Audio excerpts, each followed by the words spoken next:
سپہر کے 3 بجے ہیں۔ السلام علیکم، یہ ریڈیو پاکستان ہے۔ عامر ہاشمی سے خبریں سنیے۔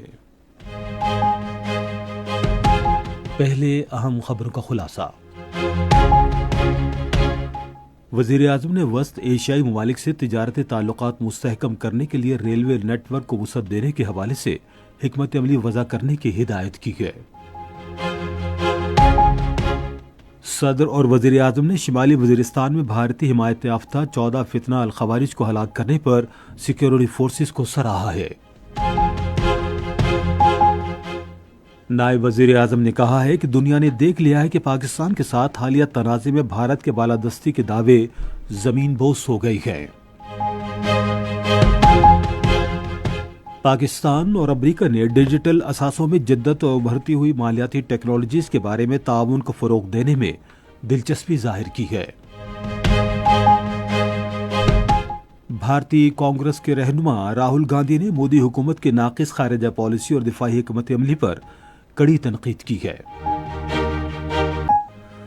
اور اردو زبان کے معروف نقاد اور افسانہ نگار مجنوں گورکھپوری کی آج 37ویں برسی منائی جا رہی ہے۔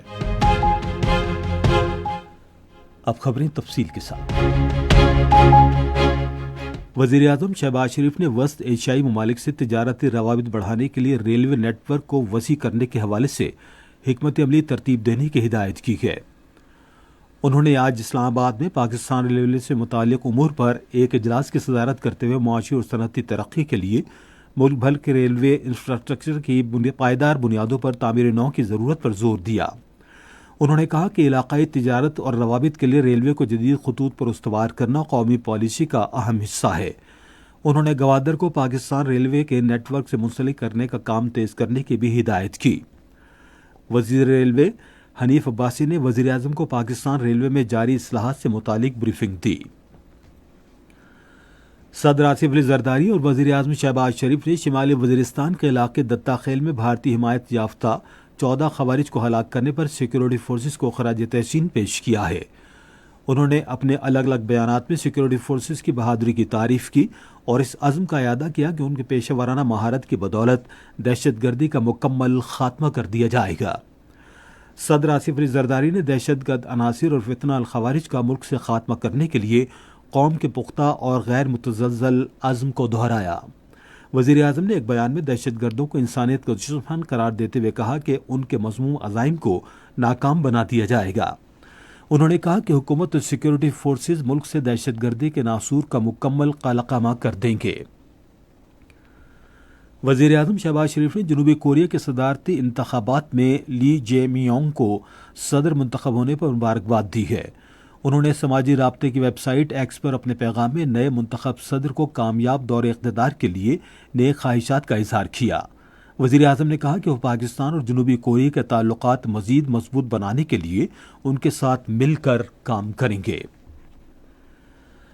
نائب وزیر اعظم اسحاق ڈار نے کہا ہے کہ پاکستان کے ساتھ حالیہ جنگ کے دوران دنیا نے دیکھا کہ بھارت کے بالادستی کے دعوے ہوا میں اڑ گئے ہیں اور اس کے نیو نارمل کا نظریہ دفن ہو گیا ہے۔ انہوں نے آج اسلام آباد میں بھارت کے ساتھ حالیہ جنگ سے پہلے اور بعد میں پاکستان کی سفارتکاری کے بارے میں صحافیوں کو بریفنگ دیتے ہوئے کہا کہ پاکستان کے دانشمندانہ اقدامات اور فعال پالیسی کو سراہا گیا ہے اور اس کی سفارتی کوششوں کو بین الاقوامی پذیرائی ملی ہے۔ اسحاق ڈار نے کہا کہ پاکستان کی کامیاب سفارتی پالیسی سے بھارت میں واویلا برپا ہے۔ انہوں نے کہا کہ جنگ بندی جاری ہے، تاہم انہوں نے بھارت کی طرف سے سیاسی بیان بازی پر افسوس کا اظہار کیا اور کہا کہ بھارتی رہنما آمدہ انتخابات کے پیش نظر ایسا کر رہے ہیں۔ اسحاق ڈار نے کہا کہ پاکستان بھارت کے ساتھ مذاکرات کے لیے تیار ہے لیکن اس کے لیے بےتاب نہیں ہے۔ انہوں نے کہا کہ پاکستان ایسے جامع مذاکرات کا خواہش مند ہے جس میں سندھ طاس معاہدے سمیت دہشت گردی اور دیگر مسائل بھی شامل ہوں۔ کرپٹو اور بلاک چین کے وزیر مملکت بلال بن ثاقب نے ڈیجیٹل اثاثوں کے بارے میں صدر ٹرمپ کی کونسل کے ایگزیکٹو ڈائریکٹر رابرٹ بوہائن سے وائٹ ہاؤس میں ملاقات کی۔ ملاقات کے دوران انہوں نے ڈیجیٹل اثاثوں، بٹ کوائن اور ڈی سینٹرلائزڈ انفراسٹرکچر کے بارے میں اسٹریٹجک الائنمنٹ سے متعلق تبادلہ خیال کیا۔ فریقین نے ڈیجیٹل اثاثوں میں جدت، ریگولیٹری ہم آہنگی اور ابھرتی ہوئی مالیاتی ٹیکنالوجیز کے بارے میں امریکہ اور پاکستان کے درمیان اشتراکی عمل کو فروغ دینے میں مشترکہ دلچسپی کا اظہار کیا۔ انہوں نے نوجوانوں کو بااختیار بنانے اور بلاک چین کے ذریعے معاشی شمولیت تیز کرنے والے جدید نظاموں کی حمایت کرنے کے طریقوں پر بھی تبادلہ خیال کیا۔ پاکستان کے اعلیٰ سطح کے پارلیمانی وفد کے سربراہ پاکستان پیپلز پارٹی کے چیئرمین بلاول بھٹو زرداری نے اقوام متحدہ کے سیکرٹری جنرل انتونیو گوتریز سے کہا ہے کہ وہ پاکستان اور بھارت کے درمیان کشیدگی کم کرانے، مذاکرات اور سنتاس معاہدے کی بحالی کے لیے فعال کردار ادا کریں۔ انہوں نے نیو یارک میں اقوام متحدہ کے ہیڈ کوارٹرز میں اقوام متحدہ کے سیکرٹری جنرل سے ملاقات کے دوران مسئلہ کشمیر کے حل کے لیے جامع مذاکرات کی ضرورت پر زور دیا۔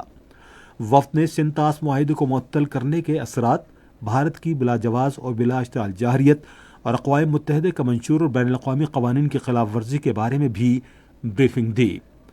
انتونیو گوتریز نے پاکستان کی امن پسندی کی خواہش کا خیر مقدم کیا اور خطے میں امن، تحمل اور سفارتکاری کے تحفظ کے لیے اقوام متحدہ کے پختہ عزم اور گہری دلچسپی کا اعادہ کیا۔ عالمی ادارے کے سیکرٹری جنرل نے وفد کو یقین دلایا کہ اقوام متحدہ جنوبی ایشیا میں امن و استحکام کے فروغ کے لیے اپنا کردار ادا کرتا رہے گا۔ یہ خبریں آپ ریڈیو پاکستان سے سن رہے ہیں۔ پنجاب کے ہنگامی امدادی ادارے نے صوبے بھر میں شمسی پینلز کی تنصیب کے لیے ہدایات جاری کر دی ہیں۔ پی ڈی ایم اے کے ڈائریکٹر جنرل عرفان علی کاٹھیا کے مطابق سولر سسٹمز متبادل توانائی ترقیاتی بورڈ کے منظور کردہ ماہرین سے ہی نصب کرائے جائیں۔ انہوں نے اسکولوں، اسپتالوں اور سرکاری دفاتر سمیت حساس سرکاری عمارات پر پہلے سے نصب شدہ سولر نظام کا فوری جائزہ لینے کا بھی حکم دیا۔ سندھ حکومت نے اس سال ستمبر میں 9 سے 14 سال تک کے اسکول جانے والی بچوں کی ویکسینیشن مہم شروع کرنے کا اعلان کیا ہے۔ سرکاری ذرائع کے مطابق ہیومن پیپلومیوائرس ویکسین مہم صوبے کے تمام اضلاع میں شروع کی جائے گی۔ کانگریس کے رہنما راہل گاندھی نے مودی حکومت کے ناقص خارجہ پالیسی اور دفاعی حکمت عملی پر برہمی کا اظہار کیا ہے۔ انہوں نے اپنی حالیہ تقریر میں کہا کہ مودی حکومت بھارت کی عسکری اور سفارتی ساکھ کو نقصان پہنچا رہی ہے۔ انہوں نے کہا کہ بی جے پی اور آر ایس ایس پر تھوڑا سا دباؤ ڈال دو تو یہ ڈر کے بھاگ جاتے ہیں۔ انہوں نے کہا کہ مودی سرکار نے سرنڈر کی پالیسی اختیار کر رکھی ہے۔ بھارتی فوج مقبوضہ جموں کشمیر میں گزشتہ 37 برس سے زائد عرصے میں ریاست دہشت گردی کی جاری کارروائیوں میں 930 بچوں کو شہید کر چکی ہے۔ یہ بات جارحیت کا نشانہ بننے والے معصوم بچوں کے عالمی دن کے موقع پر کشمیر میڈیا سروس کے تحقیقی شعبے کی طرف سے آج جاری کردہ ایک رپورٹ میں بتائی گئی۔ رپورٹ کے مطابق اس عرصے میں مقبوضہ علاقے میں بھارتی فوج کی کارروائیوں میں 1,07,982 بچے یتیم ہو گئے۔ ریڈیو پاکستان آج سپہر 4:05 پر اپنے قومی نشریاتی رابطے پر جارحیت کے شکار معصوم بچوں سے یکجہتی کے عالمی دن کے حوالے سے ایک خصوصی مذاکرہ نشر کرے گا۔ اردو کے ممتاز نقاد، مترجم اور افسانہ نگار مجنوں گورکھپوری کی آج 37ویں برسی منائی جا رہی ہے۔ ان کا اصل نام احمد صدیق تھا۔ وہ 10 مئی 1904 کو گورکھپور میں پیدا ہوئے۔ وہ علی گڑھ مسلم یونیورسٹی اور کراچی یونیورسٹی سے بطور استاد بھی وابستہ رہے۔ وہ 1988 میں آج کے دن کراچی میں انتقال کر گئے۔ اور اب موسم۔ محکمہ موسمیات کی پیشگوئی کے مطابق آئندہ 12 گھنٹے کے دوران بالائی خیبر پختونخوا، اسلام آباد، بالائی پنجاب، گلگت بلتستان اور کشمیر میں مطلعات جزوی طور پر ابرآلود رہنے، کہیں کہیں تیز ہوائیں چلنے اور گرج چمک کے ساتھ بارش کا امکان ہے۔ اس دوران بعض مقامات پر تیز بارش اور ژالہ باری بھی ہو سکتی ہے، جبکہ جنوبی پنجاب میں گرد آلود ہوائیں چلنے کی توقع ہے۔ آج ریکارڈ کیا گیا بعض شہروں کا درجہ حرارت یہ رہا: اسلام آباد 30 ڈگری سینٹی گریڈ، لاہور اور کراچی 35، پشاور اور کوئٹہ 34، گلگت 26، مری 19، مظفر آباد 29، سری نگر 21، جموں 36 اور لیہ 6 ڈگری سینٹی گریڈ۔ اسی کے ساتھ خبریں ختم۔ مزید خبروں اور تجزیوں کے لیے ہماری ویب سائٹ پر radio.gov.pk اور فیس بک کے link radio Pakistan news official پر براہ راست ویڈیو اسٹریمنگ بھی ملاحظہ کیجیے۔